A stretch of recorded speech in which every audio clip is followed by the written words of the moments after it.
In the stillness of a moonlit night, nearly 2.5 millennia ago, whispers of wisdom echoed across the forests of northern India. Ancient civilizations thrived, the air thick with incense, and monks chanted, seeking deeper understanding. This was the world where the Dhammapada was born, a collection of teachings from Siddhartha Gautama, the Buddha. The Dhammapada wasn't just another scripture.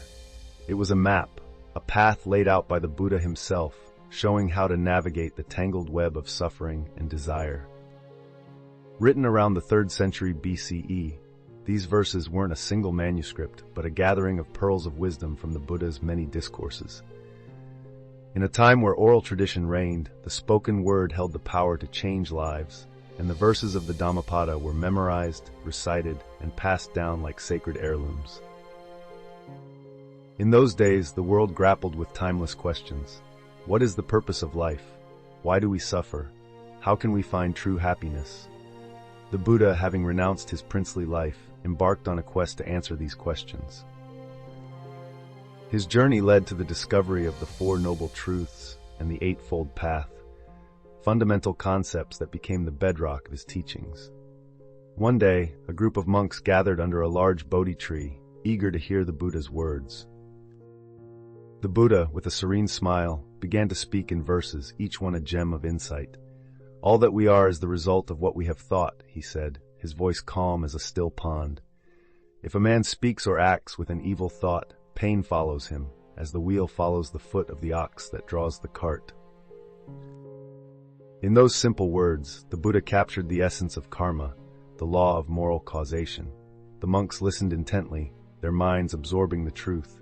The Buddha continued, "He who lives looking for pleasures only, his senses uncontrolled, immoderate in his food, idle and weak, Mara, the tempter, will certainly overthrow him, as the wind throws down a weak tree." The verses of the Dhammapada were like arrows, piercing through the fog of ignorance, clouding the human mind. Each verse was a guidepost. It directed the wayfarer on the path to enlightenment, or Nirvana, the ultimate goal of the Buddhist path. The monks later compiled these verses into chapters, each focused on aspects of life: anger, joy, truth, mindfulness, creating a treasure trove of wisdom revered for centuries. But the Dhammapada is not just a relic of the past. Its teachings remain relevant today. In a world that often feels chaotic, where desires and distractions pull us in every direction, the Dhammapada offers a gentle reminder to pause, breathe, and reflect. Hatred does not cease by hatred, but only by love.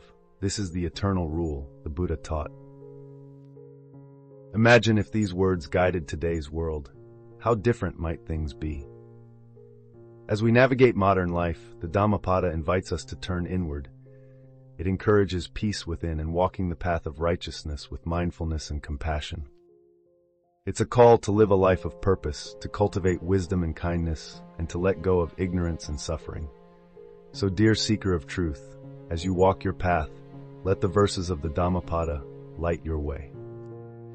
Embrace the Buddha's teachings not as ancient relics, but as living wisdom. This wisdom can transform your life today.